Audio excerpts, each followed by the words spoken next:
अस्सलामु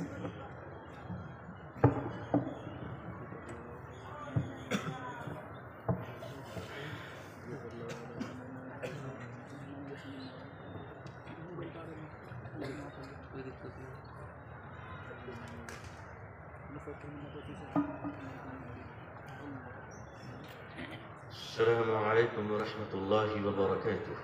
वालेकुम अस्सलाम। बिस्मिल्लाहिर रहमानिर रहीम।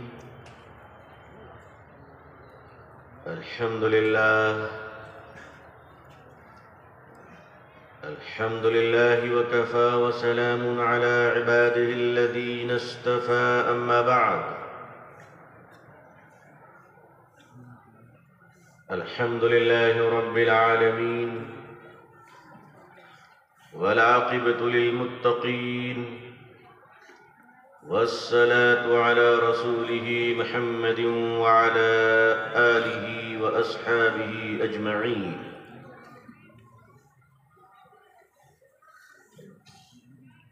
रब्बि इश्रह ली सदरी व यस्सिर ली अमरी वहलुल उक़दतम मिन लिसानी यफ़क़हू क़ौली। रब्बि यस्सिर व ला तुअस्सिर व तम्मिम बिल खैर।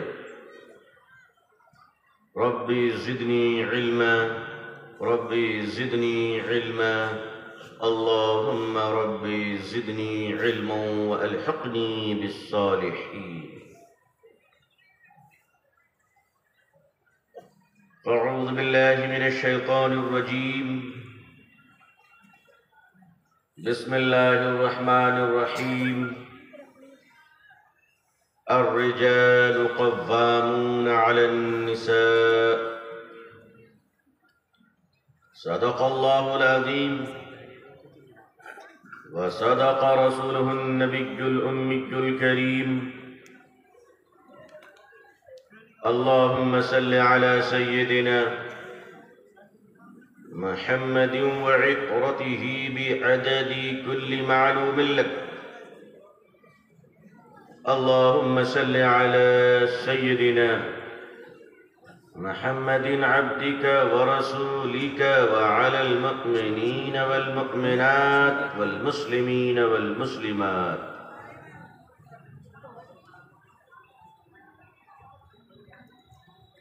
काबिल एहतराम हज़रात उलमाए किराम, बुजुर्गान मुहतरम, नौजवानान इस्लाम, अजीज़ान गिरामी,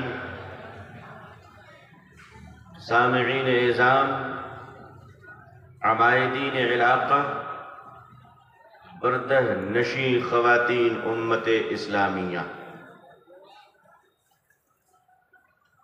इंसान की एक फितरत है कि इंसान हमेशा कमज़ोर जगह पे वार करता है और दुश्मन को अगर कोई कमज़ोरी मिल जाए तो वह ऐसा खेलता है जैसे शेर का बच्चा बिल्ली के बच्चे से खेल रहा हो। इसलिए कहावत मशहूर है कि गरीब की बेगम सबकी वो लगती है। किस इलाके में क्या लगती है मुझे नहीं मालूम, इसलिए मैं सेंसर कर गया। यहां क्या लगती पता नहीं, कहीं और तो कुछ और लगती है। इसलिए कि ये जो हमारा देश भारत है, ये बड़ा विशाल देश है और ये मुल्क इतना अजीम है कि जंबू जेट जहाज भी इसके सामने छोटा है। 150 करोड़ आबादी वाला ये अजीम और विशाल पवित्र देश भारत अपने सीने में सैकड़ों ज़बानें, बहुत सारी मजहबें, सैकड़ों तहजीबें, खाने पीने के मुख्तलिफ जायके और अंदाज, लिबास और पहनावे को लेकर ये मुल्क रंगारंग मोहब्बत का एक अजीमुशान गुलदस्ता है जिसे लूटने की हर दौर में कोशिश की गई। मगर याद रखिएगा, अल्लाह ने भारत की धरती और इस मिट्टी को इतना पवित्र और अजीम बनाया कि जहर के पौधे बोने वाले लुट लुट कर मर गए, मगर ये पौधा कभी आबाद नहीं हो सका। इसलिए कि भारत वो एक अजीम मुल्क है जहां नफरत की खेती की गई, मगर नफरत की खेती करने वालों को घाटा हुआ। जहां मोहब्बत को लुटने की और मोहब्बत को बर्बाद करने की कोशिश की गई, मगर ऐसे लोगों को मुंह की खानी पड़ी। उसकी वजह जानते हो क्या है? उसकी वजह यह है कि अगर इस देश को पेंटरों ने अपनी पेंटिंग से सजाया है, मौसीकारों ने अगर अपनी मौसीकी से सजाया है, अगर किसी ने ईंट गारे और मिट्टी से सजाया है, अगर किसी ने कुतुब मीनार, ताजमहल और लाल किले से सजाया है, किसी ने सड़क और बत्तियों से सजाया है, तो खुदा की कसम हम वो भारत के मुसलमान हैं जिसने इस देश को अपने सज्जों से सजाया है। बेशक बेशक, सुभान अल्लाह। और यही वजह है कि हमने इस धरती पे इतना खुदा को पुकारा है कि अल्लाह ने भी इस भारत पे अपना रहम कर रखा है। सुभान अल्लाह। तन के गोरे मन के काले अंग्रेजों ने जब इस देश को लूटना चाहा और इस मुल्क की आबरू के साथ खिलवाड़ करने की कोशिश की, तो वो जमाना मत भूलना कि जब इस देश के लोगों ने अपनी पहचान और शनाख्त को मिटाकर एक होकर मुल्क की हिफाजत की थी। लेकिन अजीजान मिल्लत, आज बदकिस्मती से बैड लक ये बात कहनी पड़ रही है कि आज शायद कसूर हमारा होगा कि हमने अंधेरों में जीने वालों का उजालों से तारुफ नहीं कराया है।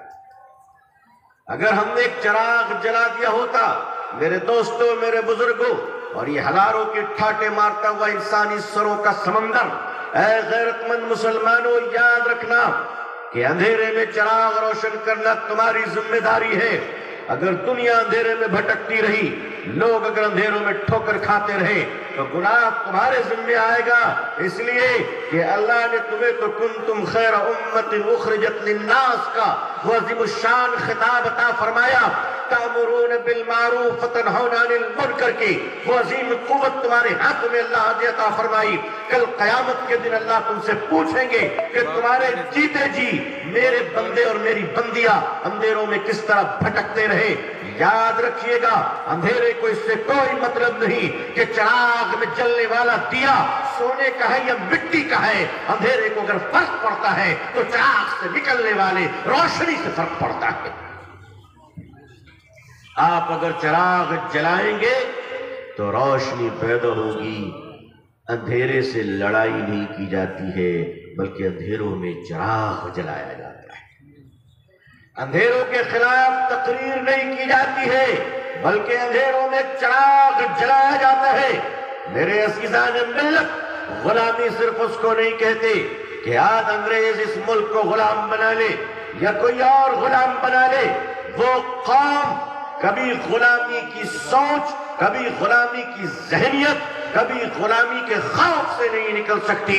जो अपने जंजीरों की इज्जत किया करते हैं वो गुलाम रहा करते हैं, कभी आजाद नहीं हुआ करते हैं।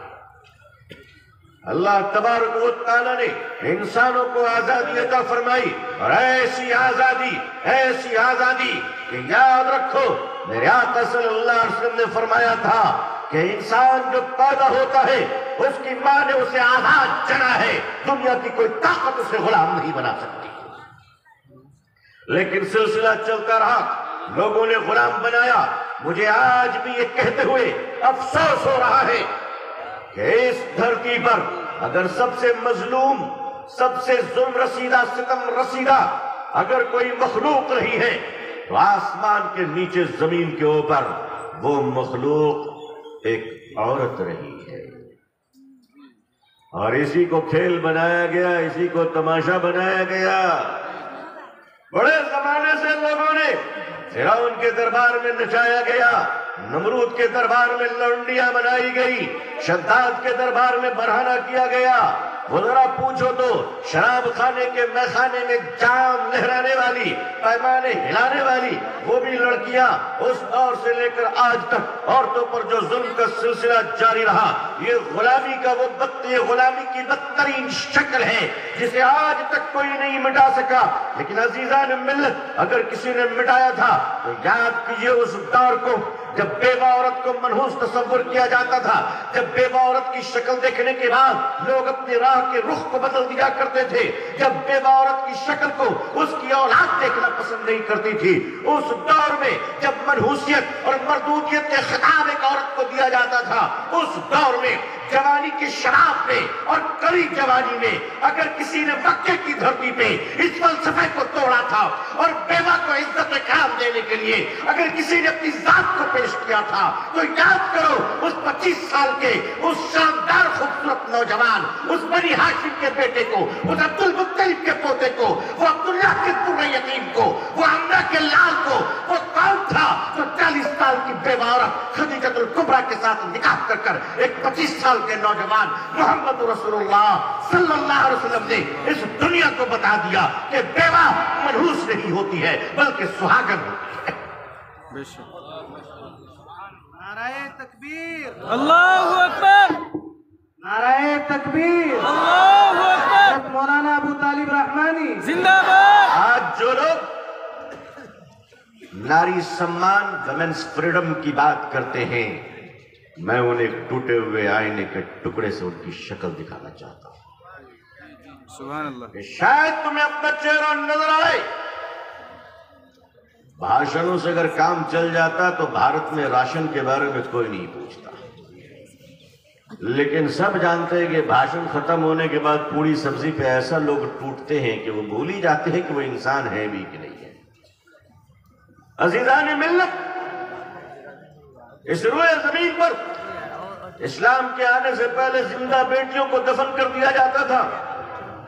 मक्के में आज भी वो कब्रिस्तान मौजूद है जहां बेटियां दफनाई जाती थी। मेरे आका सल्लल्लाहु अलैहि वसल्लम ने फरमाया कि बेटियां अल्लाह की रहमत है, बेटियां अल्लाह की रहमत है।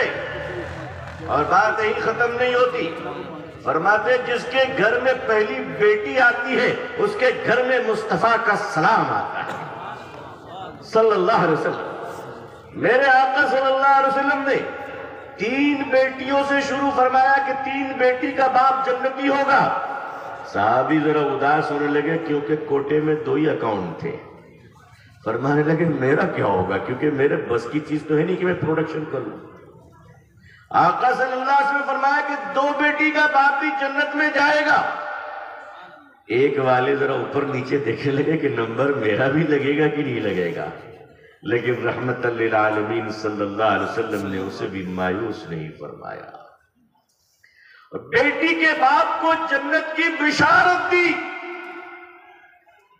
और इतना ही नहीं, बेटी के बाप को जन्नत की बिशारत दी और बड़े बड़े उलमा, मुफ्ती, कुतुब आलम, बुजुर्गान दीन सारों को बता दिया कि आपकी जन्नत तस्बीह के दानों में, तहज्जुद के सजदों में नहीं, तुम्हारी माँ की कदमों के नीचे है। बेशक। सुभान अल्लाह। माँ की कदमों के नीचे है। दुनिया का इतिहास, दुनिया की तारीख नारी सम्मान पर एक ऐसा उदाहरण पेश नहीं कर सकती। जो तारीख, जो नमूना, जो मेरे आका प्यारे आका सरकार दो आलम सल्लल्लाहु अलैहि वसल्लम ने इस रुए जमीन पे औरत की इज्जत कर कर दुनिया को पैगाम दिया, और सिर्फ मुसलमान औरत की नहीं बल्कि दुनिया की हर औरत की इज्जत को मेरे आका ने इंसानों पर वाजिब करार दिया है। हजरत बिलाल रजी अल्लाह तआला अन्हु जंग के मैदान से एक दुश्मन की बेटी को लड़ते हुए मैदान से गिरफ्तार करते हैं। जंग के मैदान में इस्लाम के खिलाफ लड़ने वाली एक लड़की गिरफ्तार होती है मुस्लिम आर्मी के हाथों, मुस्लिम सिपाहियों के हाथों। हजरत बिलाल रजी अल्लाह तआला अन्हु दुश्मन की उस योद्धा बेटी को गिरफ्तार कर दरबार रिसालत माद सल्लल्लाहु अलैहि वसल्लम में लाते हैं और अदालत में पेश फरमाते हैं। मेरे आका ने फरमाया बिलाल ये कौन है? जंग के मैदान से पकड़ी गई थी, कपड़े भी सही नहीं थे, सर पे दुपट्टा भी नहीं था, क्योंकि लड़ने गई थी। हजरत बिलाल रज़ी अल्लाह ताला अन्हु ने फरमाया, या रसूल अल्लाह सल्लल्लाहु अलैहि वसल्लम, ये लड़की दुश्मन की बेटी है, जंग के मैदान से गिरफ्तार हुई है, हम लोगों के खिलाफ लड़ रही थी, मुजरिम है, पकड़ के लाए हूं, फैसला कीजिए कि इसको सजा क्या देनी है। सजा क्या देनी है? मेरे आका सल्लल्लाहु अलैहि वसल्लम ने अपनी चादर मुबारक को उतारा और फरमाया, बिलाल इस बेटी के सर पे उड़ा दो, बिलाल इस बेटी के सर पर उड़ा दो। हजरत बिलाल ने फरमाया, या रसूलल्लाह सल्लल्लाहु अलैहि वसल्लम, ये बेटी मुसलमान नहीं है बल्कि दुश्मन की है। मेरे आका ने फरमाया, बिलाल बेटी बेटी होती है, चाहे किसी की भी हो। ये उदाहरण दुनिया के इतिहास में तुम कहां से ला सकते हो? औरत की आजादी, फ्रीडम ऑफ वुमेन, आजादी निस्वा का नारा आज दुनिया में जो लगाया जा रहा है, उसके पीछे छुपी हुई कॉन्स्पिरेसी और उसके पीछे छुपी हुई साजिश को अगर बेनकाब करने लगूं तो फिर दर्द ज़ेहन औरतों को नहीं, दानिशवरों को होने लगेगी। पेन ऑफ लेबर, ये जो लेबर पेन है ना, वो मर्दों औरतों के बजाय इंटेलेक्चुअल को होने लगेगी कि ये क्या हो रहा है। हम जानते तुम्हारे काले करतूतों को, हम जानते तुम्हारे काले चेहरों को, हम जानते कि तुम क्या सोच रहे हो, लेकिन याद रखो, जब तक मुझे अल्लाह तौफीक देता रहेगा, हक की आवाज बुलंद होती रहेगी इंशाअल्लाह। इंशाअल्लाह इंशाअल्लाह। हम तुम्हारी तरफ बुज़दिल नहीं है जो हक को छुपा लिया करें। बात औरत की आजादी के नाम पर इस वक्त पूरी दुनिया में हब्बा गड़ा गया, पूरी दुनिया में, हमारे मुल्क में भी किया गया कि साहब मुसलमान औरतों को भी आजादी मिलनी चाहिए। वाह, बिल्कुल मिलनी चाहिए, बिल्कुल। पिंजड़े में बंद कबूतर को आजादी मिलनी चाहिए। मिलनी चाहिए कि नहीं मिलनी चाहिए? मिलनी चाहिए। पिंजड़े में बंद कबूतर को आजादी मिलनी चाहिए, मगर पिंजड़े का दरवाजा खोलने वाली अगर बिल्ली हो जी तो वैसी आजादी से बेहतर अंदर ही रहना है। जी बेशक, अंदर ही रहना है। इसलिए पहले ये तो देखो कि आजादी क्या है। आइए पहले कंसेप्ट ऑफ इस्लाम, इस्लाम का कंसेप्ट फॉर वुमेन क्या है, इस्लाम का कंसेप्ट औरत के बारे में क्या है। पहली बात, दो चीजें तो सिर्फ आपके सामने ये बात, दो बातें वाज़ेह हो गई। बहन के बारे में इस्लाम ने क्या कहा? वो एक भाई की आबरू, भाई की बाजू, भाई की कुव्वत, भाई की शान है। और बेटी, जाहिर सी बात है, जन्नत की सर्टिफिकेट है, माँ उसके कदमों के नीचे जन्नत है। और बीवी इस दुनिया की सबसे बेहतरीन नेमत है, सबसे बेहतरीन नेमत है। और बात यहीं पे नहीं,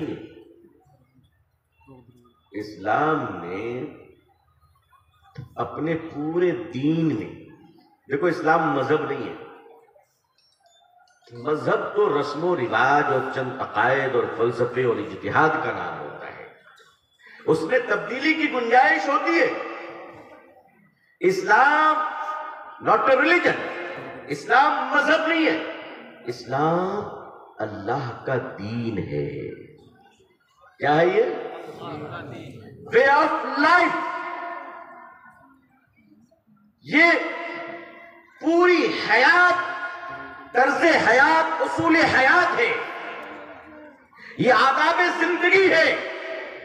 इस्लाम सिर्फ खाने पीने का मजहब नहीं, बल्कि मिनल माहद इलल लहद, माँ की गोद से लेकर कब्र की गोद तक जो सलीका सिखा दे वो इस्लाम, वो इस्लाम है। इस्लाम ये बताता है कि बच्चा जब पैदा होगा तो पैदा होते तुम्हें ढोल बजाना है या अजान देना है ना? बाप को नाचना नहीं है, बच्चे के कान में अजान देना है, अजान देनी है। क्या कहना है? अल्लाह अकबर, अल्लाह अकबर, अल्लाह इज ग्रेट, अल्लाह इज महान, अल्लाह महान है। अल्लाह की आवाज पुकारनी है तुम्हें। और फिर उस बच्चे को अच्छा माहौल देना, अच्छी परवरिश देना, अच्छी तालीम देना, अच्छा संस्कार देना है, अच्छी संस्कृति देनी है, बड़े छोटे का आदाब सिखाना है, बदतमीज ना बने। क्यों? इस्लाम चाहता यह है कि सिर्फ माँ बाप को एक अच्छा बच्चा नहीं बल्कि देश को एक अच्छा नागरिक भी मिले, देश को एक अच्छा नागरिक भी मिले। इसलिए कि माँ बाप को खिलाने के लिए बच्चे चोरी भी कर लिया करते, तो बात जगहों पे चोर भी अपने माँ बाप का ख्याल रखता है, लेकिन इस्लाम कहता है नहीं, सिर्फ माँ बाप के लिए नहीं बल्कि अपने देश का ख्याल रख सके, पड़ोसियों का ख्याल रख सके, अगर बसों में चल रहा हो तो मुसाफिरों का ख्याल रख सके। एक ऐसी तरबियत, फिर वो बच्चा बड़ा होता है तो इस्लाम ने सबसे ज्यादा, अगर किसी चीज को, किसी सिस्टम को, तवज्जो फरमाइएगा, इस्लाम ने सबसे ज्यादा अगर किसी सिस्टम को पावरफुल बनाया है, पावरफुल, सबसे ज्यादा पावरफुल, तो वो सिस्टम है फैमिली लाइफ। इस्लाम ने इज़्दिवाजी जिंदगी, हस्बैंड एंड वाइफ, शौहर और मर्द, एक मियां बीवी के रिश्ते को, मैरिज लाइफ को, शादीशुदा जिंदगी को इस्लाम ने सबसे ज्यादा इंपॉर्टेंस दी है। और इसीलिए नमाज के मसाइल कुरान में है, उतनी वजाहत के साथ नहीं, फिर हदीसों में जाना पड़ता है। रोजे के अहकाम कुरान में है लेकिन वजाहत मसाइल की नहीं है। हज का हुक्म कुरान में है, वजाहत कुरान में नहीं है। लेकिन औरत मर्द की जिंदगी के मसले, निकाह के मसले, एक औरत का मसला कुरान में हुक्म भी है और वजाहत। पूरे उठा ले सूरह बकरा से लेकर सूरह आल इमरान, सूरह निसा तक मसाइल मसाइल अल्लाह ने बयान फरमा दिए। तुम किन औरतों से निकाह करोगे, किन औरतों से शादी करोगे, औरत कैसी होनी चाहिए, अगर डिवोर्स हो गए, तलाक हो गए या शौहर इंतकाल कर गया, बेवा हो गई, तो अब कितने दिन रहेगी, अपने बच्चों को दूध कितने साल पिलाएगी, उसके बाद सेकंड मैरिज, दूसरा निकाह कब करेगी, किस तरह जिंदगी गुजारेगी, मेहर किस तरह अदा करना है, शादी के बाद एक मैरिज सोशल कॉन्ट्रैक्ट है, शादी के बाद, निकाह के बाद एक शौहर की जिम्मेदारी बीवी के तई क्या है, बीवी की जिम्मेदारी शौहर के तई क्या है। अगर ये दुनिया में और इस रोए जमीन पर अगर किसी ने परफेक्ट एक्सप्लेन किया है तो अल्हम्दुलिल्लाह वो वजाहत सिर्फ इस्लाम ने किया है। अगर वो वजाहत हम लोगों को नहीं बता सके तो कसूर हमारा है, इस्लाम का नहीं। इस्लाम ने शादीशुदा जिंदगी को बहुत अहम करार दिया।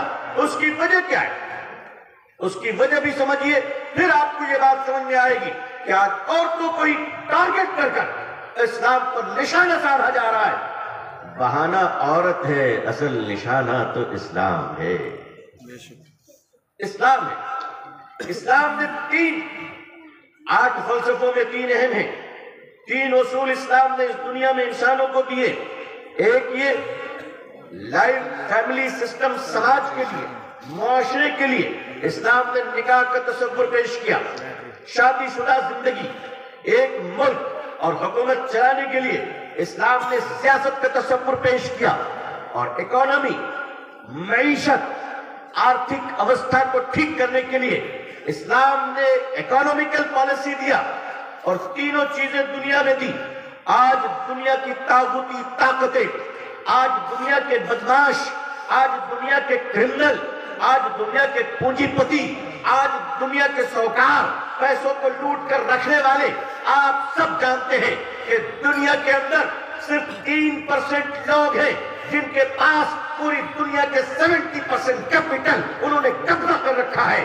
बाकियां 97% लोग आज उनके गुलाम बने हुए हैं। सूदी निजाम की वजह कर इस्लाम ने सूद को हराम करार दिया और फरमाया कि पैसों से पैसा नहीं कमाया जाएगा बल्कि पैसों से सामान और सामान से पैसा कमाया जाएगा, ताकि पैसे ब्लॉक ना हो, पैसे जमा ना हो जाए। आज आप देख लीजिए, एक गरीब जो सूद पे कर्जा लेता है, चाहे वो हमारा हिंदू भाई का गरीब भाई क्यों ना हो, वो जिंदगी भर अगर 100 रुपए कर्जा लिया तो 1000 रुपए देने के बाद भी कर्जदार ही रहता है। सूद अदा करता रहता है, असल कभी अदा नहीं कर पाता। इस्लाम ने सूद को अपने पांव तले रोक दिया। मेरे आका सल्लल्लाहु अलैहि वसल्लम ने उसे अपने कदमों तले कुचल दिया। ये दुनिया चाहती है कि सूद कायम रहे ताकि लोग हमारे गुलाम बने रहे, ताकि दुनिया हमारी नौकर बनी रहे, ताकि दुनिया अपने घरों में रहने के बावजूद अपने घर का मालिक न बन सके, बैंक से लोन लेकर घर खरीदना पड़े। अगर तुमने पेमेंट कर दिया तो ठीक है, वरना बैंक वाले तुम्हारे घर को नीलाम कर कर तुम्हें रातों रात बेघर कर देंगे सूद की वजह से। दूसरा, इस्लाम ने इंसाफ का निजाम पेश किया। क्या है लोगों, अगर तुम हुकूमत करते हो तो अल्लाह के बंदों पर, इंसानों पर, चाहे वो किसी भी जात और किसी भी धर्म के लोग हो, उनके साथ इंसाफ करो, उनके साथ मोहब्बत से पेश आओ, उनके साथ अखलाक से पेश आओ और ऐसा शानदार इंसाफ करो कि उन्हें यह लगना नहीं चाहिए कि उनके सर पर कोई जालिम हुकूमत है। हज़रत सैयदना उमर फारूक रज़ियल्लाहु ताला अन्हु रास्ते से गुजर रहे थे तो क्या देखा कि एक बूढ़ा यहूदी भीख मांग रहा था। हज़रत उमर रज़ियल्लाहु ताला अन्हु अपनी सवारी से उतर गए और अपने साथी से फरमाया कि इस्लामी हुकूमत ने किसी को भीख मांगता हुआ देखकर आज मुझे शर्म से पानी पानी हो गया। आज मेरा सर शर्म से झुक गया कि उमर की हुकूमत में कोई भीख क्यों मांग रहा है। हजरत उमर उसके करीब गए और फरमाया, ऐ यहूदी सुन, क्या तू बूढ़ा है? तुझे इस्लामी हुकूमत से सैलरी नहीं मिलती, वजीफा नहीं मिलता, पेंशन नहीं मिलती है, बुढ़ापे की पेंशन नहीं मिलती है? उसने कहा, वो पहचाना नहीं करे तो उमर है। उसने कहा, हुजूर मुझे इस्लामी हुकूमत की तरफ से बुढ़ापे की पेंशन मिलती है। हज़रत उमर ने फरमाया, क्या वो पेंशन तेरे लिए काफी नहीं है जो भीख मांग रहा है? उन्होंने कहा कि वो पेंशन मेरे लिए काफी है। कहा, फिर भीख क्यों मांग रहा है? तो उसने कहा कि मुझे इस्लामी हुकूमत को जो साल में टैक्स देनी पड़ती है वो मेरे पेंशन में नहीं बचता है, उस टैक्स को देने के लिए मैं भीख मांग रहा हूं। हजरत उमर रज़ियल्लाहु ताला ने फरमाया कि कल आ जाना। हजरत उमर ने मीटिंग बुलाई, वर्किंग बोर्ड की, अपने खिलाफत की कमेटी की मीटिंग बुलाई और मीटिंग में बुलाकर फरमाया कि जो आदमी जवानी भर, पूरी जवानी हमारे स्टेट की खिदमत कर रहा है, बुढ़ापे में अगर उसे टैक्स देने के लिए भीख मांगना पड़े तो इस्लामी हुकूमत के सर पर दाग बन जाएगा। और फिर सैयदना उमर फारूक रज़ियल्लाहु ताला अन्हु ने दुनिया की तारीख में पहली बार ये पास फरमाया कि सीनियर सिटीजन से टैक्स नहीं लिया जाएगा, सीनियर सिटीजन से टैक्स नहीं लिया जाएगा। हजरत उमर फारूक रज़ियल्लाहु ताला अन्हु के सामने एक खातून अपने छोटे बच्चे को रुला रही है। आप गुजर रहे, वो बच्चा रो रहा है रात में, आप फिर गुजर रहे, फिर वो बच्चा रो रहा है, फिर गुजर रहे, फिर रो रहा है। आप परेशान हो गए, क्या उमर की हुकूमत में मदीने की गलियों में एक मासूम बच्चा रात में क्यों रो रहा है? हज़रत उमर ने मालूम किया तो पता चला कि फैमिली गरीब है, उसकी माँ उसे दूध नहीं दे रही है ताकि वो भूख के मारे रोटी चबाना सीख ले, ताकि हज़रत उमर के सामने पेश कर सकूं कि ऐ अमीरुल मोमिनीन, मेरा बच्चा रोटी खा रहा है। इस्लामी हुकूमत बच्चों को भी उनके खर्चे का पैसा दिया करती थी जी। कहा कि इसलिए हम अपने बच्चे को रुला रहे। हज़रत उमर ने फरमाया, आज से बच्चों को पैसा देने के लिए हम उसकी रोटी के खाने का इंतजार नहीं करेंगे, बल्कि जिस दिन से बच्चा पैदा होगा उसी दिन से पैसा जारी कर देंगे। यह हुकूमत का निजाम था। अजीजान मिल्लत, तीसरा कंसेप्ट जो पेश किया इस्लाम ने, फैमिली लाइफ, इज़्दिवाजी जिंदगी, हस्बैंड वाइफ, एक समाज, सोसाइटी और माशरा कैसा होगा, ये बहुत इंपॉर्टेंट है, बहुत इंपॉर्टेंट है। इसलिए कि जो बच्चे आज आप देंगे वही बच्चे कल बड़े होंगे, वही कल स्कॉलर होंगे, वही कल आलिम और मौलाना होंगे, वही कल पॉलिटिशियन होंगे, वही कल एमएलए एमपी बनेंगे, वही कल मिनिस्टर बनेंगे, वही कल जज और ऑफिसर बनेंगे। तो प्रोडक्शन अगर गलत रहा तो वो कुछ भी बनेंगे तो गलत ही रहेंगे। इसलिए इस्लाम ने प्रोडक्शन को सही करने के लिए फरमाया, याद रखो, एक औरत के जिस्म पर मर्द बगैर शादी के हाथ नहीं रख सकता, नहीं रख सकता। और अगर रख दिया तो इतने कोड़े लगाएंगे कि उसके अब्बा तक की चीख निकल जाएगी। यस, अब्बा तक की चीख निकल जाएगी। इसी भारत में कितनी लड़कियों का अपहरण हो रहा है और कितने रेप हो रहे। 2012 में बड़ा हंगामा हुआ था, बड़ा हंगामा था कि निर्भया केस दिल्ली में कैंडल लेके लोग निकल रहे थे, सजा दो। 7 साल की बच्ची, 6 साल की बच्ची उठाई जाती है, उसका अपहरण किया जाता है, किडनैप किया जाता है, उसकी इज्जत लूटी जाती है। इस्लाम ने कहा अगर कोई मर्द किसी की मां, बहन, बेटी, बीवी की इज्जत लूट ले तो उस पर रहम नहीं करना है, बल्कि सरेआम उसको पत्थर मार मार के मार देना है, ताकि उसको देखकर दुनिया समझ ले आसान नहीं है किसी की बहू बेटी के जिस्म पर हाथ डालना। ऐसा मारो कि उसके चीख से दूसरों की रूह का उठे। एक औरत, एक बेटी सड़क से क्यों नहीं जा सकती? इन आवारों की इतनी हिम्मत, इन लफंगों की इतनी हिम्मत, इन लच्चों की इतनी हिम्मत कि वो किसी की भी मां, बहन और बेटी के जिस्म पर हाथ डाल दे। इस्लाम ने कहा शादी करो, शादी करो, शादी करो, शादी के बगैर कोई ना रहे।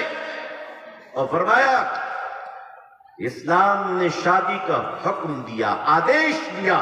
फरमाया अगर तुम्हारे पास सेहत है, ताकत है, रख सकते हो तो बगैर शादी के रहना ये पाप है, जुर्म है, गुनाह है।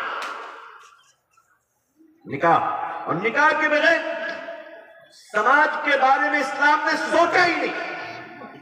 इसलिए निकाह इस्लाम का एक बहुत इंपॉर्टेंट पार्ट है। निकाह मां बाप के रिश्तों से भी पहले ये रिश्ता निकाह है।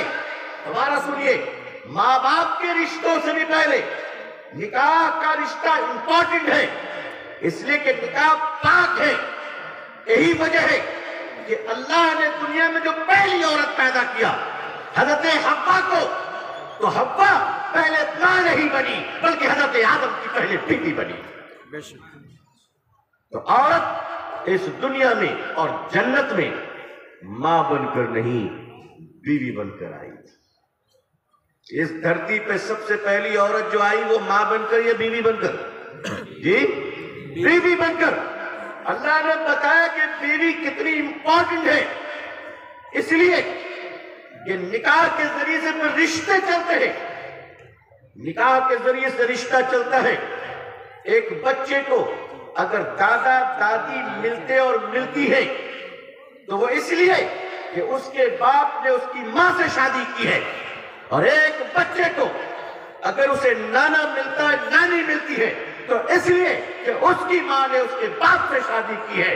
मां बाप जब निकाह करता है तो एक बच्चे को 3 रिश्ते मिलते हैं, एक अपने माँ बाप का, दूसरे दादा दादी का, और तीसरे नाना नानी का, और फिर दादा दादी से चचा चची और फूफा फूफी, और नाना नानी से फिर खाला खालू, मामा मामी, ये सारे रिश्ते कभी मिलते हैं जब उसके माँ बाप आपस में निकाह करते हैं। एक ससुराली रिश्ता, ससुराली रिश्ते से फिर एक नौजवान को ससुराल मिलता है, एक औरत को ससुराल मिलती है। इस रिश्ते से जो एक माहौल बनता है वो माहौल मोहब्बत का माहौल होता है, प्यार का माहौल होता है। वहीं पर अगर कोई भगा कर ले जाए किसी को तो माफ कीजिएगा, ना इधर से मोहब्बत मिलती है ना उधर से मोहब्बत मिलती है, और पैदा होने वाले बच्चों को कोई पूछना नहीं चाहता है। इस्लाम ने इसीलिए कहा औरत एक पवित्र है, उसकी इज्जत करो, और मोहब्बत करनी है तो गर्लफ्रेंड बनाकर नहीं, बीवी बनाकर करो, बीवी बनाकर करो। दुनिया के आवारा मर्दों ने यह तय किया, आवारा मर्दों ने वो ये देखा कि हमने दुनिया की सारी औरतों को तो खुला छोड़ दिया है, सारी औरतें हमारे, अगर कोई कमेंट कर दे जिन्स पे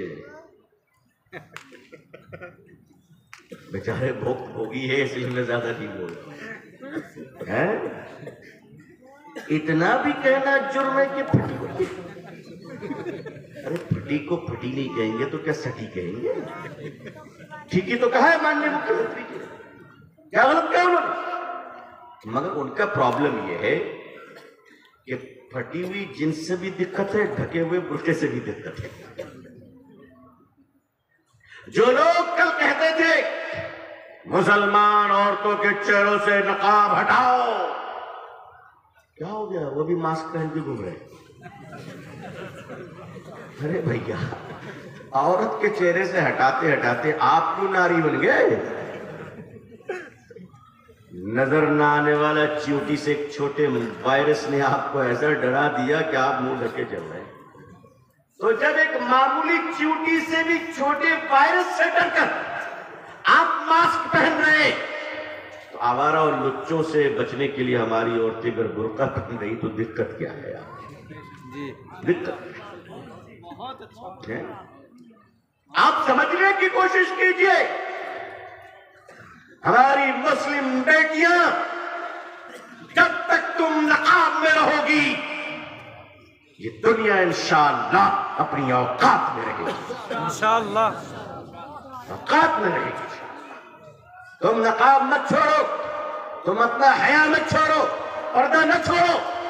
तो ये दुनिया के बड़े बड़े साजिशी दरिंदों ने देखा कि हमने दुनिया की हर औरत को जानवर बना दिए। बनाए आज औरत को जो कुछ भी इस दुनिया के लोगों ने दिया है, रसूल अकरम सल्लल्लाहु अलैहि वसल्लम ने औरत को जो कुछ भी दिया वो एक बाप के घर में बेटी की हैसियत से दिया, एक बीवी बनाकर दिया, मां बनाकर दिया, बहन बनाकर दिया। मगर आज दुनिया ने औरत को जो भी कुछ दिया है वो औरत बनाकर नहीं, मर्द बनाकर दिया। मर्द बनाकर मतलब ये बीवी बनेगी मगर खटोता के अपना खर्चा खुद उठाओ, खुद उठाओ। और इतना ही नहीं, नौकर बना दिया। हवाई जहाज में एयर होस्टेस कौन? और अच्छा, उसको बड़ा मजा आता है, कैन आई हेल्प यू? इतना प्यार से अगर शोहर में, अगर घर में शोहर से बात करो तो कभी झगड़ा ना हो। बोले कभी झगड़ा हो? कचरा उठा के दीजिए, ओ थैंक यू। अरे भाई कचरा दे रहे, कुछ सोना तोड़ते दे रहे, ठीक है, discipline, thank you, how you sir, welcome on board. इतनी शराफत आ गई। घर में रोटी बनाते हुए कहती हो ये जुल्म है, और होटल में टेबल साफ करते हुए कहती हो ये आजादी है। तुम्हारी मानसिकता का फर्क है, तुम्हारी मानसिकता का। सुन लो दुनिया के लोगों, जो चीज तुम अपनी औरत को बाहर में खटा कर देते हो, जो चीज तुम अपनी औरत को बाहर में काम करवा के देते हो, जो चीज तुम अपनी औरत को होटल में कमरों में भिजवा कर, काम करवा कर, टेबल साफ करवा कर, जो काम, जो चीज तुम अपनी औरत को बाहर निकाल कर उसके जिस्म, उसके चेहरे को तार तार बना कर देते हो, उससे ज्यादा बड़ी दौलत हम अपने घरों में अपनी औरतों को बिठाल कर दिया करते हैं। हम बिठाल कर दिया करते हैं। मेरे आका सल्लल्लाहु अलैहि वसल्लम ने जिम्मेदारियां तकसीम कर दी। अपनी बेटी को जब रुखसत किया हज़रत फातिमा रज़ियल्लाहु ताला अन्हा को, तो फरमाने लगे बेटी फातिमा, बेटी फातिमा, तू अली के घर बांदी नहीं मलका बनकर जा रही है। क्या बनकर जा रही है? मलका बनकर जा रही है। अली के जिम्मे है, जो खाए वो तुझे खिलाए, जो पहने वो तुझे पहनाए, सिला सिलाया कपड़ा पहनाए, रहने को तुझे मकान दे, ये शौहर की जिम्मेदारी है। और इस्लाम ने एक ऐसा हक औरत को दिया है जो मौलवी साहब लोग डर से नहीं बोलते। और मैं सिर्फ इसलिए बोल रहा हूं कि मुझे तो निकल जाना है कल, आप लोग फंसेंगे और कोई मसला नहीं।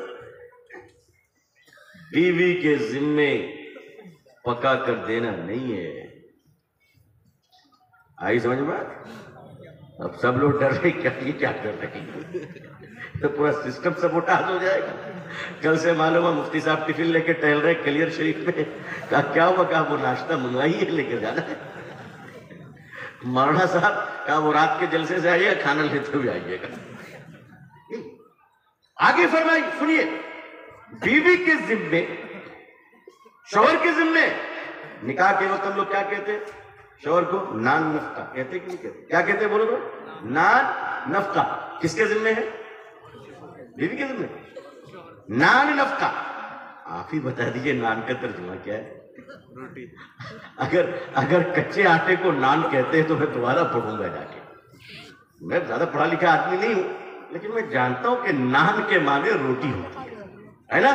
तो पकी पकाई रोटी किसके जिम्मे है? अरे ये तो निकाह के वक्त में कहा जाता है, कहने के बाद भी नहीं मानते हो। शौहर भी तर्जमा नहीं जानता, काजी साहब भी जानते, कौन सा मैं नहीं माना तो ये क्या मानेगा? बीवी के जिम्मे नहीं, शौहर के जिम्मे। लेकिन जो औरत अपने शौहर के घर में खाना पकाएगी, शौहर के लिए, उसके बच्चों के लिए, उसके घर वालों के लिए, उसके मेहमानों के लिए, तो आइए उस पर बोनस और अज्र क्या है? अगर वो चूल्हे की गर्मी को बर्दाश्त करेगी तो अल्लाह उसे जहन्नम की आग से बचाएगी। जो औरत अपने शौहर के घर में झाड़ू लगाती है, हर झाड़ू के बदले अल्लाह उसे सदके का सवाब अता फरमाते हैं। तुम कहते नौकरानी, ये नौकरानी है। सुनो मुसलमानों, बच्चा पालने को तुम जहमत समझते हो। जो माँ अपने मासूम बच्चे को दूध पिलाने के लिए रातों में उठती है, अल्लाह उन माओं को तहज्जुद पढ़ने का सवाब अता फरमाते हैं। इतना बड़ा मकाम अल्लाह ने औरत को दिया। अफसोस हमारी औरतें भी अपना मकाम नहीं समझ पाई। गलती हमारी है, हम नहीं समझा पाए, हम उन्हें नहीं बता पाए। शौहरों की भी गलती है कि वो भी दीन को नहीं समझते कि बीवी के हुकूक क्या है। ससुराल वाले भी नहीं समझते। ये जो बहू आ रही है, सास बेचारी ऐसा लगती है जैसे फिरौन की मां है, संदूक लेकर बैठी रहती है। ऐसा लगता है जैसे बहू नहीं आ रही है, कारून की भगनी आ रही है। ससुर भी अपने मौज को तोड़ देता है। हमारी इज्जत का सवाल है, आपकी इज्जत भी है। पहली बार मालूम हुआ कि आपकी इज्जत भी है माशाअल्लाह। आपके घर की बिल्ली आपकी नहीं सुनती और कहते इज्जत है। अब बहू जब घर में आती है, जरा आप सोचिए कि एक लड़का निकाह के नाम पर, शादी के नाम पर मुतालबा करे लड़की के बाप से। देखो भाई, एक बात याद रखना, हम लोग अपने बचपन में, आप लोगों ने भी सुना होगा, उलमा हज़रात हैं हमें माशाअल्लाह, बचपन में हमारे नानी दादी के जमाने में जब शौहर घर में आते थे ना, तो बीवियां एहतराम करती थी और कहती थी मेरा सरताज आया है, मेरा सरताज आया है। कौन? सर का ताज। और फिर बहुत एहतराम से पानी पेश करना, खिलाना पिलाना, जो कुछ उनकी खिदमत है वो बाज़ाब्ता करती थी। सरताज आया। आज जब बीवी घर में बैठी रहती, मोबाइल में चैटिंग कर रही है, शौहर घर में आया, हॉर्न भी बजाया गाड़ी का, कोई फर्क नहीं है, दरवाजा भी नहीं खोलने गई। नौकरानी दरवाजा खोल दिया, खुद ही खोल लिया, आया अंदर, कुछ नहीं। घर की औरतें, लड़कियां नौकरानी बताती है, बीवी जी आपके सरताज आए। का कौन? नाम भी नया मालूम होता है। का सरताज? का कौन सरताज? का वो सरताज है। का कौन है? वो तो मेरा मोहताज है। पर आपका मोहताज कैसे? का वो जिस मोटरसाइकिल से आया हो मेरे बाप ने दिया। सर आप लोग तो शरीफ आदमी है माशाअल्लाह, आप लोग ऐसा नहीं करते। वो जिस मोटरसाइकिल पे चढ़ के आया वो मेरे बाप ने दिया, जो घड़ी उसकी कलाई पे मेरे बाप ने दिया, जो जूता खोल रहा है मेरे बाप ने दिया, जिस घर में दाखिल होकर बर्तन में खाएगा मेरे बाप ने दिया, जिस पलंग पर बैठेगा वो मेरे बाप ने दिया। इस भिखारी ठकियारे का बाप तो इंटरनेशनल फकीर था, इसके बाप के पास क्या था? खाने का मोहताज, इसको मैं कहूंगी सरताज। तो इंटरनेशनल भिखारी बाप की औलाद है। बड़े मियां, अपने बेटे को अल्लाह की नेमत समझो, कुर्बानी का बकरा मत समझो। एक नौजवान अपनी बीवी के जहेज पर बिक जाए, उससे बेहतर है कि वो रमजान में ज़कात के पैसे वसूल करे। अगर तुम्हें जहेज चाहिए, हमारे मदरसे वाले सब चंदा स्पेशलिस्ट होते हैं माशाल्लाह, जो कभी नहीं देता उससे भी निकाल लेते। हाँ, एक इलाके में मशहूर था कि वकील साहब चंदा नहीं देंगे, मौलवी साहब ने भी चैलेंज किया कि हम निकाल लेंगे। उसमें क्या दिक्कत है, हमको तो चंदा ही निकाल रहे। घर में घुस गए, क्या बात है मौलवी साहब यहाँ आ गए, लेकिन मैं अपने काम से नहीं हूँ, आपके काम से आया। कहा मेरा काम क्या वो रात में ख्वाब देखा था आपके ससुर जी लटके हुए हैं। अंदर से बीवी ने सुन लिया, वो अंदर से आवाज दी अंदर आना। वकील साहब गए, क्या बात, मेरे बाप का मामला गड़बड़ा है तो मैं घर से निकाल दूंगी। उन्होंने कहा बचेंगे कैसे? तो आप कुछ ज्यादा नहीं, हमारे मदरसे में एक आध कमरा बनना है, अगर बनवा दिए तो जन्नत में बन जाएगा, और नहीं बनाइए तो ऐसे बैठे रहेंगे बारिश में। कहानी नहीं बनाइए तो जो वकील कभी नहीं देता था वो भी दे दिया। तो हमारे आप अगर इतने गरीब हो तो आप मदरसों से राब्ता करो, इंशाअल्लाह राब्ता करो, आपको जुमे में हम भीख दिलवा देंगे, उससे इज्जत रहेगी, ज़कात दिलवा देंगे, उससे इज्जत रहेगी, मगर अपने बीवी के हाथ में बिकने की कोशिश मत करो। एक मर्द जो औरत के हाथ में बिकता है उसकी नस्लें भी शर्मिंदा रहती है जी, उसकी औलादें भी शर्मिंदा रहती है। और कितना दिन खाओगे भाई जहेज का माल, कितना दिन खाओगे? एक दो साल में तो खत्म हो ही जाता है, खत्म हो ही जाता है। एक औरत की इज्जत सीखिए कि निकाह के सिस्टम को इस्लाम ने मजबूत किया है और निकाह को आसान किया, जिना को मुश्किल किया। जो निकाह करना चाहे वो झटके में कर सकता है, जो जिना करना चाहे वो तो सजा के खौफ से कांप जाएगा, कांप जाएगा। इसीलिए अब इन दुनिया के लोगों ने, इन्होंने देखा कि हमने दुनिया की हर औरत को आज बरहना कर दिया, दौड़ा दिया दुनिया में।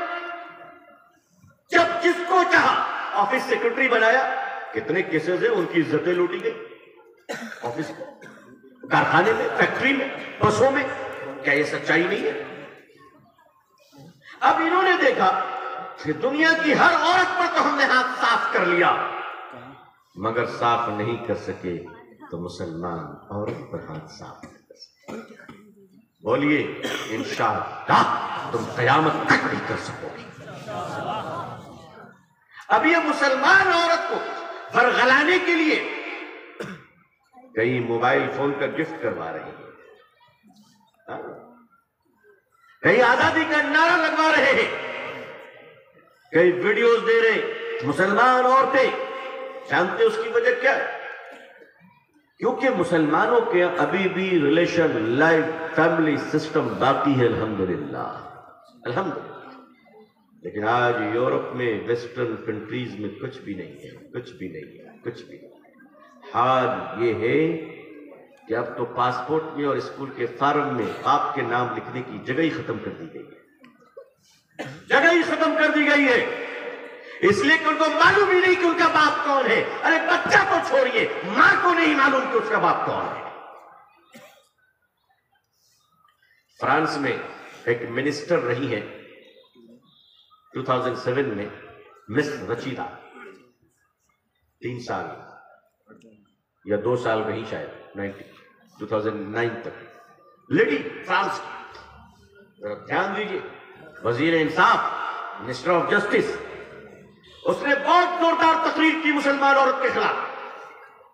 क्या ये औरत का बुर्का, औरत का हया और औरत का एक निकाह और एक शौहर के साथ रहना और घर में बंधे रहना, ये बहुत बड़ा जुल्म है, इसको दुनिया से मिटाना है। ठीक है, उनका हाल क्या हुआ सुनिएगा। वो प्रेग्नेंट हुई, गर्भवती, यही कहते ना हिंदी में, हामला हुई। हम मुबारकबाद देते, आंटी हैं, प्रेग्नेंट हुई। इसके बाद क्या हुआ सुनिएगा। अदालत में केस गया। क्यों?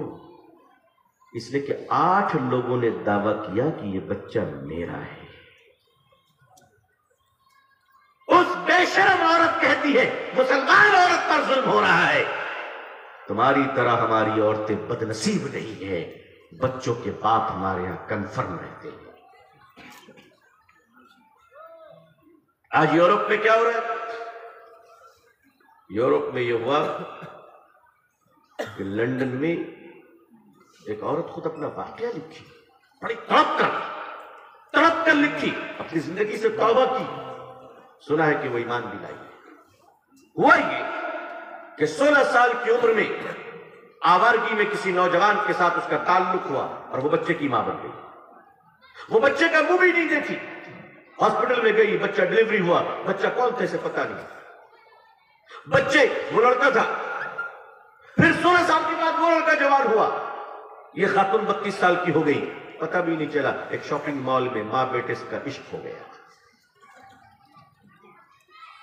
और फिर मां और बेटे का रिलेशन, शारीरिक संबंध, जिस्मानी ताल्लुक शुरू हो गया। जिस दिन पता चला कि वो मेरा बेटा है, उसका जिगर फट गया। ये दुनिया चाहती है और हम इसके खिलाफ है। आप खिलाफ है कि नहीं बताइए? भारतीय समाज को बचाना है, भारतीय समाज को बचाना है, भारतीय नारी को बचाना है, भारत के मूल संस्कार को बचाना है। तो इस तरह के अंधे कानून और इस तरह के प्रचार के खिलाफ हमें आवाज बुलंद करनी होगी। आजादी का मतलब ये नहीं कि औरतें कोठों पे चली जाएं। आजादी का मतलब ये नहीं कि औरत जिसके चाहे बिस्तर पर पहुंच जाए। औरत की इज्जत होती है और वो इज्जत एक मर्द से ज्यादा कीमती होती है। अफसोस यूरोप की औरतों पर, वहां की माएं तो इतनी बदनसीब है भाई, वहां की माएं तो इस कदर बदनसीब हैं कि उन माओं को जब बच्चा होता है तो वो बदनसीब माएं अपने बच्चों को नहीं पालती हैं, बल्कि उनके बच्चों को नौकरानी पालती है और माएं कुत्ते के बच्चों को पालती है। कुत्ते के बच्चे को पालती है। इसीलिए जब वो बूढ़े हो जाते हैं तो बच्चे उनको ओल्ड हाउस में डाल देते हैं और ये लोग भी कुत्तों के साथ रहते हैं। हमारे यहां भी देश में रिवाज पड़ रहा है, मां बाप को उठाकर रख देना। लोगों, अपने माँ बाप की इज्जत करो। ये तब होगा जब माँ बाप अपने बच्चों की इज्जत करेंगे। माँ बाप बच्चों की इज्जत करेंगे और इज्जत तब होगी जब रिश्ता पक्का होगा। और पक्का रिश्ता का मतलब है निकाह, निकाह, निकाह, इसके सिवा कुछ नहीं। दुनिया निकाह के खिलाफ आज एक माहौल बनाना चाह रही है। लीव इन रिलेशन मतलब साथ रहो, जब जी चाहे अलग हो जाओ। औरत को तुमने क्या पब्लिक सर्विस बना दिया है? जब चाह चले गए। कहा कि अडल्ट्रीज, शादीशुदा औरत किसी भी मर्द के साथ जा सकती है, शादीशुदा मर्द किसी भी औरत के साथ जा सकता है।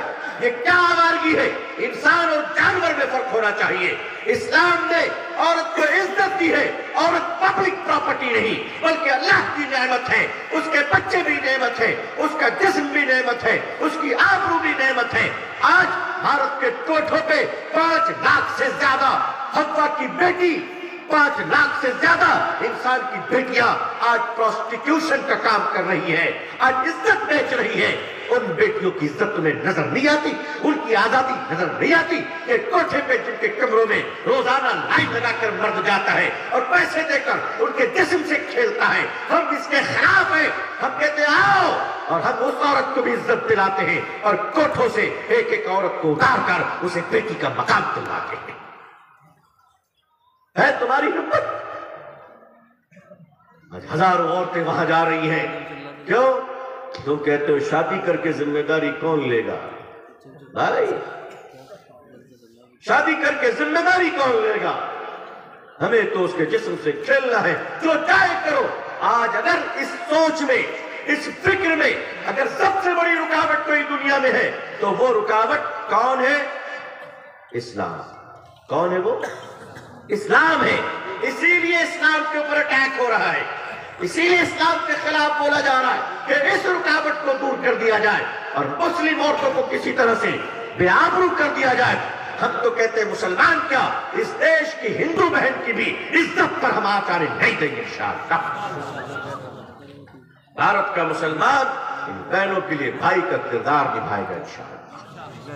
क्यों किसी की बेटी पर इज्जत आ जाएगी, क्यों किसी की बेटी पर हाथ डाला जाएगा, चाहे वो समाज के जिस तबके का हो, चाहे वो हमारे बहुजन समाज की बेटियां क्यों ना हो, वो इंसान की बेटी है।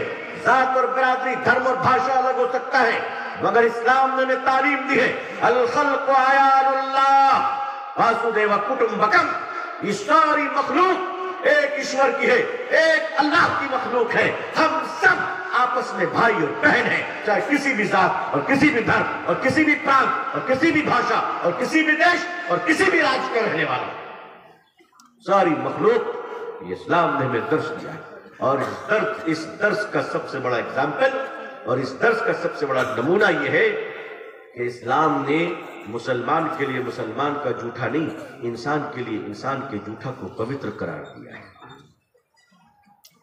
तुम जिसके साथ उठना नहीं चाहते हो, हाथ मिलाना नहीं चाहते हो, इस्लाम ने हमें उसके साथ खाने पीने की इजाजत दी है, हुक्म दिया है हम एक ही साथ खाएंगे पिएंगे। ऐ लोगों आओ, सिस्टम को मजबूत करना है, अपनी औरतों को इज्जत दीजिए, देंगे इंशाअल्लाह। और इज्जत की शुरुआत कहां से करेंगे बता दूं या आपको मालूम? मालूम तो होगा, थोड़ा बता दो। आज सबसे पहला काम, घर जाके अपने अपने बीवियों को सलाम करेंगे। मजमा सोच रहा है ये कैसे होगा? अरे बोलिए इंशाअल्लाह। ज्यादा कुछ नहीं होगा, ये तो मेरे हुजूर का हुक्म है सल्लल्लाहु अलैहि वसल्लम। घर में सलाम करके जाओ तो फिर साथ में शैतान नहीं जाएगा। मगर हाँ, एक दिक्कत आ सकती है, वो मैं उसको सॉल्व करते रहा हूं। वो दिक्कत ये आ सकती है कि शादी को 20 साल 25 साल 30 साल हो गए, कभी सलाम ही नहीं किया, आज तक सलाम नहीं किया। अब अचानक जब आप घर पे जाएंगे, कॉल बेल बजाएंगे और बेगम दरवाजा खोलेगी, आप कहेंगे अस्सलाम वालेकुम, वो कहेगी ये क्या हुआ, घर से तो ठीक ही ठाक गए थे। अब वो अपने माँ को फोन करेगी, लगता है आपके दामाद का 1-2% कुछ गड़बड़ हो गया है। क्या हुआ? कहा दरवाजे पे आके मुझे सलाम कर रहे हैं। माँ बेचारी कहती ठहर मैं आती हूँ, बाबा का पड़ा हुआ पानी वो भी लेके आती है। हो सकता है कि आपको लिटाकर 2-4 घूंट पानी भी पिलाया जाए, कुछ आमिलों की तेल फूका वो भी सर पे मालिश किया जाए। लेकिन आपको ये बताना है कि आज तक मैं सुन्नत पर अमल नहीं कर पा रहा था, अल्लाह मुझे माफ करे। आज मुझे अल्लाह ने तौफीक दी है कि जब घर में दाखिल हो तो सलाम करके दाखिल हो। आज से मैं हुजूर की सुन्नत पर अमल करूंगा सल्लल्लाहु अलैहि वसल्लम, इंशाअल्लाह करेंगे इंशाअल्लाह। तो घर का दरवाजा कोई खोले, बीवी हो, माँ हो, बेटी हो, बहन हो, नौकरानी हो, कोई भी, सलाम कीजिएगा, अस्सलाम वालेकुम। शौक हो जाए समझाइए, बताइए।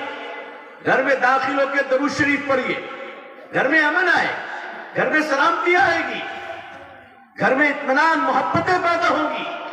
घर में नमाज को कायम करो। मुसलमानों, अपनी नस्लों को दुरुस्त करो। अपनी नस्लों को कैसे दुरुस्त करेंगे? अपने औलाद की तरबियत कैसे करेंगे? पहले ये अहद कीजिए आज की इस बड़ी मजलिस में कि जो लोग इंशाअल्लाह हम लोग निकाह आसान और सादा करेंगे, इंशाअल्लाह करेंगे, इंशाअल्लाह सभी लोग करेंगे इंशाअल्लाह। एक मिनट, बहुत सारे ने हाथ उठा लिया, नहीं ये गड़बड़। जिनका हो गया वो हाथ ना उठा, ये तो आप बहती गंगा में हाथ धो रहे हैं, बाद में मेरे ऊपर क्लेम आ जाएगा। आप सिर्फ इतना वादा करें कि जिनका नहीं हुआ इंशाअल्लाह वो सादा निकाह करेंगे, करेंगे इंशाअल्लाह। और माँ बाप अपनी औलाद का सादा निकाह करवाएंगे इंशाअल्लाह। वादा करते हैं जहेज नहीं लेंगे, नहीं लेंगे इंशाअल्लाह। और जो ले लिया है उसको वापस करने की नियत करेंगे, नियत करेंगे इंशाअल्लाह। आप नियत करो, अल्लाह बरकत देगा। आप नियत करो, अल्लाह आपको माल और दौलत देगा। बीवी की देन महर अदा करो। बीवी से गलती हो जाए उसे माफ कर देना। जानते हो क्या मिलेगा? जब एक शौहर अपनी बीवी को माफ करता है तो अल्लाह फरमाते, देखो मेरे बंदे को इसने मेरी कमजोर बंदी को माफ कर दिया, मैं इसका खुदा हूं, मैं इसे माफ कर दिया। जो अपनी बीवी को जितनी बार माफ करेगा, अल्लाह उसे उससे ज्यादा बार माफ करेगा। हाँ? अपनी बीवियों को माफ करना सीखो भाई, माफ करना सीखो। घर में है थोड़ी बहुत तो बात आगे पीछे होती है, जबान को काबू में रखिए। किसी शरीफ औरत को बिला वजह तलाक मत दीजिए। आपकी भी बेटियां होंगी, आपकी भी नतनियां होंगी, आपकी भी पोतियां होंगी, आपकी भी बहनें होंगी। उसका क्या होगा? आज बोओगे कल काटोगे। अपनी बीवी के साथ सलूक करते वक्त, कुछ भी करते वक्त एक बार सोच लेना कि अच्छा सलूक करोगे तो तुम्हारी बेटियों को अच्छा मिलेगा। और बेटी का मतलब सिर्फ बेटी नहीं, उसकी भी तो बेटी होती है, उसकी बेटी भी तो बेटी होती है। अपनी बीवी की इज्जत कीजिए ताकि आपकी नस्लों की इज्जत हो सके इंशाअल्लाह। अपनी बीवी से मोहब्बत से बात कीजिए। वो खाना इतने प्यार से बनाती, कभी तारीफ करते हो आप? कभी नहीं करते, कभी नहीं करते। और मेहमान भी बेचारा खाता है, कहता है खाना बहुत अच्छा है, मर्द कहता हाँ, जैसे लगता वही पकाया है। अंदर में जो बनाई उसको खबर भी नहीं, उस बहन को खबर मिले कि तुमने बहुत अच्छा खाना बनाया, अल्लाह तुम्हारी जिंदगियों में बरकत अता फरमाए। घर के माहौल को अच्छा रखिए, घर में अपनी बीवी का एहतराम कीजिए, इज्जत कीजिए, उसकी जरूरतों का ख्याल रखिए। और सुनिए इस्लाम क्या कहता है। इस्लाम कहता है कि नान नफ्का के अलावा अलग से अपनी बीवियों को पैसा दिया करो, उसकी जो मर्जी वो करे। हाँ, जो मर्जी, उसका जी चाहे जेवर बना ले, उसका जी चाहे मिठाई खा ले। आप नहीं पूछ सकते कल 500 रुपए दिया तो क्या कर लिया जी। इस तरह एक औरत मर्द से ज्यादा मालदार हो जाएगी इंशाअल्लाह। इस्लाम ने जो तरीका बनाया, वो एक औरत मर्द से ज्यादा मालदार हो जाएगी। मतलब जो खाने पीने का खर्चा आ रहा है उसमें वो बचा लेगी इंशाअल्लाह, वो उसकी अपनी प्रॉपर्टी, आप कुछ नहीं बोल सकते। हाँ, आपने बिरयानी का पैसा दिया, दाल भात बना दी, चलेगा, आपको वही खाना पड़ेगा। जो पैसा बचा उसका अपना है। फिर अलग से आपने पैसा दिया, वो भी उनका है। उधर से उनके भाई आए सऊदी से, उन्होंने 20,000 दे दिया, वो भी उनका अपना। उधर से अब्बा है, उन्होंने दे दिया, वो भी अपना। बेटा कमा रहा है, वो भी अपनी अम्मी को अलग से दे रहा है। बाप बेचारा दिख रहा है, वो क्या रहा है भाई, हमसे ज्यादा मालदार बीवी हो गई। और पूछा, बेगम तुम्हारे पास पैसे हैं? पैसे? खबरदार जो बोला है, खोटी कौड़ी जहर पीने को पैसे नहीं। क्या नहीं? कि दूसरे दिन भारत के प्रधानमंत्री ने नोट बंद कर दिया। हमारी सारी मां बहनों का राज खुल गया। बेचारी 1000 500 का नोट निकाली कि इसको जरा बदल दो। कहा कि तुम्हारे पास तो नहीं थे। कहा नहीं, तुम्हारे लिए तो रखी थी कि तुम मरोगे, तुम बीमार होगे, तुम्हारे काम आएगा। वहां भी उल्टा ही होगा। इसलिए भाई लड़ो मत, इनसे उलझो मत। ये आपको आपकी औलाद देती है, देती नहीं देती जी। एक औरत की इज्जत कीजिए। सास ससुर भी सोच ले, एक बहू अपने माँ के घर से जब आती है, एक लड़की जब बहू बनकर अपने माँ के घर से आती है तो यहाँ उसकी सास होती है ना, लड़के की माँ सास लगती है। अब बताइए कि वो बहू अपने घर से अपनी माँ को छोड़ के आती है ना, सच बोलो, छोड़ के आती कि नहीं आती? वो लड़की अपने माँ के घर से अपनी माँ को छोड़कर आती है और ससुराल में सास। सुनो, बहू को सास की नहीं माँ की जरूरत है, माँ की जरूरत है। तुम माँ बन जाओ ना। ओ ससुर साहब, आपकी प्यारी बेटी बहू, नन्ही सी बच्ची, 20-22 साल 25 साल की लड़की अपने बाप को छोड़कर आई है। आप ससुर नहीं बाप बन जाओ ना। जिस घर में सास ससुर माँ बाप बन जाएंगे, उस घर में बहू भी बेटी बन जाएगी। बहू भी बेटी। एक बार बहू से सास कह दे, बेटी तेरे सर में दर्द हो, मुझे कहना, मैं सर दबाऊंगी। एक बार आप बोलो, जिंदगी भर वो आपकी गुलामी करेगी इंशाअल्लाह। लेकिन आप तो पहले ही बोलते, क्या लाई हो, क्या लाई हो, क्या क्या दिया है तुम्हारे बाप ने। नहीं नहीं, ऐसा मत कीजिए। आप अपनी बेटियों के साथ इंसाफ कीजिए। बाप की प्रॉपर्टी में बेटी का हिस्सा है, ये अल्लाह का हुक्म है, अल्लाह के रसूल की शरीयत है सल्लल्लाहु अलैहि वसल्लम। जो बाप अपनी जायदाद में अपनी बेटी को हिस्सा नहीं देता वो बाप गुनहगार है। अगर बेटी ने माफ नहीं किया तो जहन्नम में जाएगा। जो भाई अपने बाप की प्रॉपर्टी में बहन को हिस्सा नहीं देता है वो भाई हाजी नमाजी होने के बावजूद डकैत है, डकैत है, चाहे वो जितना बड़ा तहज्जुद गुजार हो। लोगों अपनी बेटियों को हिस्सा दो अपनी प्रॉपर्टी में। हाँ, अपनी बेटियों को खुश रखिए। अब देखिए, अब वो बेटी बीवी बनी, शौहर से पैसा मिला, शौहर की जायदाद में हिस्सा मिला, बेटे से पैसा मिल रहा है, भाई से मिल रहा है, बाप की प्रॉपर्टी में हिस्सा मिल रहा है। जरा सच बताओ, उस घर में औरत ज्यादा मालदार होगी या मर्द ज्यादा मालदार होगा? देखो अल्लाह ने मुसलमान औरत को कितना हक दिया। अल्लाह हर तरफ से मालदार बनाया कि नहीं बनाया? अमेरिका में खातून रहती है डॉक्टर लीसा, 35 साल पहले मुसलमान हुई माशाअल्लाह। अब वो इस्लाम का काम कर रही है, क्रिश्चियन थी। एक प्रेस वाले ने उनसे पूछा कि डॉक्टर लीसा आपने इस्लामी क्यों कबूल किया, जहां औरत को कोई इज्जत नहीं, औरत को कोई इज्जत नहीं? तो डॉक्टर लीसा कहती है मैंने इस्लाम इसीलिए कबूल किया कि यही इज्जत है और कहीं नहीं। कहा वो कैसे? कहा कि सुनो, जब तक बेटी जवान रहती है शादी न हो उसको कोई फिक्र नहीं, उसका खाना खर्चा, उसका कपड़ा, उसके नखरे, उसकी पसंद सब जिम्मेदारी बाप की, माँ की, भाइयों की, है ना भाई? है? बेटी कहते अब्बू आज आईफोन लेना है, मत दिलाना जहर है? बेटी कहे अब्बू मुझे फलाना कपड़ा चाहिए, भाई सऊदी से आ रहा है अपनी बहन के लिए लाता है, मेरी बहन उसके लिए लेके जा रहा है। डॉक्टर लीसा कहती है जब तक लड़की कुमारी होती है उसको कोई फिक्र नहीं, वो खर्चा कहां से पूरा करेगी, इसलिए कि घर वाले उसका पूरा करते हैं। और जब शादी हो जाती है तब भी कोई फिक्र नहीं, इसलिए कि अब शौहर पूरा करता है। तो औरत पहले भी बेफिक्र थी, आज भी बेफिक्र है। इसीलिए इस्लाम ने औरत को मलका बनाया, तुमने औरत को नौकरानी बनाया है। ये इस्लाम ने अजमत दी एक औरत को। अजीजान मिल्लत, आप भी अहद करें इंशाअल्लाह। All India Muslim personal board से आसान निकाह का मुहिम चल रहा है। दुआ कीजिए कि अल्लाह इस मुहिम को कामयाब बनाए, आमीन। इतना कामयाब बनाए कि हम अपने घरों के बाद इस देश के उन नारियों को, उन बहनों को जिन पर अत्याचार हो रहा है, जिनको जिंदा जलाया जा रहा है, तेज छिड़क कर आग लगा दी जा रही, क्यों किसी हिंदू बहन को जलाया जाएगा, क्यों किसी हिंदू बहन की हत्या की जाएगी, क्यों किसी को जहर दिया जाएगा? मुसलमानों तुम भी तो भाई हो, कहो जब तक हम जिंदा हैं किसी भी धर्म की बेटी को जिंदा चलकर मरने नहीं देंगे इंशाअल्लाह। यह कीजिए, ये वादा कीजिए इंशाअल्लाह ताला। और यही हमारा संकल्प होगा, यही हमारा अहद होगा, ताकि हम इस महान देश को कुछ दे सके, हम इस देश को कुछ दे सके, अपने साथ साथ दूसरे भूखों को भी खाना खिला सके, प्यासों को भी पानी पिला सके। और इस मुल्क में रहने वाले करोड़ों हिंदू भाई हमारे भाई हैं, हम उनकी इज्जत कर सके इंशाअल्लाह, उनकी माँ बहनों की भी इज्जत कर सके। अल्लाह ताला हमें पूरी दुनिया में इस्लाम की इज्जत देखना नसीब फरमाए।